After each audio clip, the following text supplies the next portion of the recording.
सावन का महीना भगवान शिव और माता पार्वती से संबंधित कई त्योहार लेकर आता है। सावन का महीना शिव को अत्यंत प्रिय है।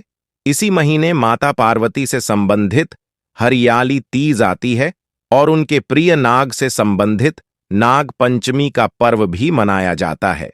सावन मास में ही भगवान शिव ने माता पार्वती की तपस्या से प्रसन्न होकर पत्नी रूप में स्वीकार किया था।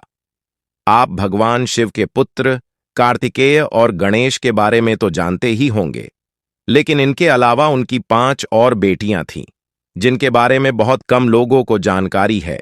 एक समय सरोवर में भगवान भोलेनाथ और माता पार्वती की जल क्रीड़ा चल रही थी।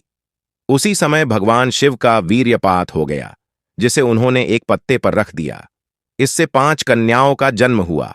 यह 5 कन्याएं मनुष्य रूप में न होकर नाग रूप में थीं। शिव पुराण में भी शिवजी की एक पुत्री का जिक्र हुआ है, जो नागों की देवी मनसा है।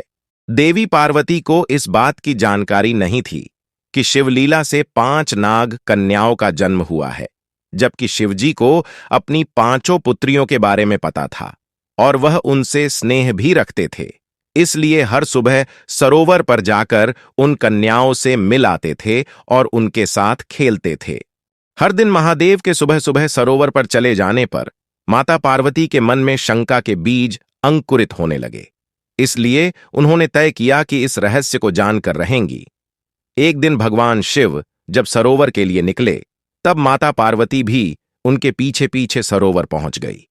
सरोवर पर उन नाग कन्याओं के साथ महादेव को पिता की तरह मिलते और खेलते देखा तो माता पार्वती को क्रोध आ गया।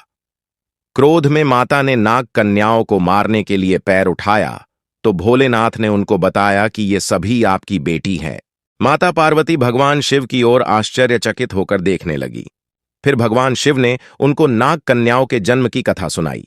इसके बाद माता पार्वती जोर जोर से हंसने लगी। इन नाग कन्याओं का नाम जया, विषहर, शामिलबारी, देव और दोतली है।